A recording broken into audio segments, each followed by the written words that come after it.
Good morning mga kalabas. Dito na naman tayo. Magbibinta na naman tayo ng isda.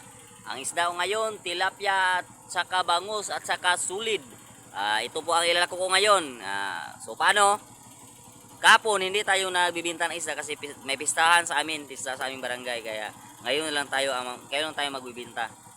Kaya pagpatuloy ko na to kasi magbibinta pa ako mamaya. Mag-upload pa ako ng mabibidyo pa ako sa kaganapan ko sa pagbibenta ng isda. Okay. Guys, shout out kay ate. Parente na to ni.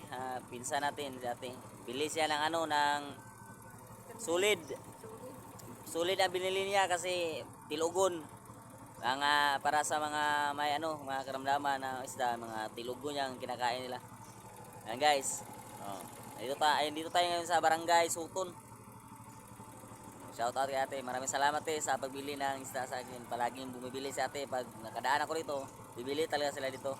Kasi mga suki ko to dito. Lahat. Yan guys. Thank you. Mga suki na si ate guys. Natawag tayo kasi bumibili pala. Nadaanan natin. Hindi pumara. Bumili pala siya ng isda. Si ate Kate. Hindi naman. Meron pa kang isda dyan. Sige. Salamat. Yan guys. Sinatawag tayo guys. Bumili si ate. Maraming salamat. Bumili pala ako ng may nadaanan ako na nagbibenta ng tinapay. Bumili ako ng tinapay kasi nagugutom ako. Minto muna ako dito kasi kumakain ako kasi nagugutom ako ng nagbibenta ng isa. May nadaanan kasi ako na nagbibenta ng tinapay. Ayun. Bumibili ako kasi parang nagugutom ako. Parang padungan kasi tanghalian na kasi. Ayun. Magtimo-timo muna tayo ng tinapay. Yan guys.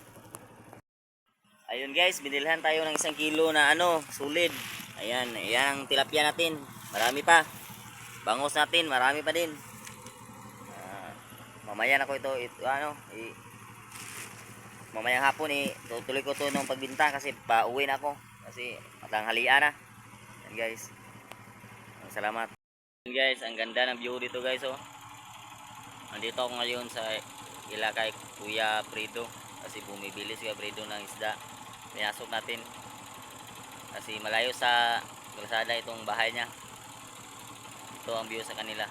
Yan, ang sarap, ang ganda. May mga magagandang mga house na maganda pagkagawa. Yan guys.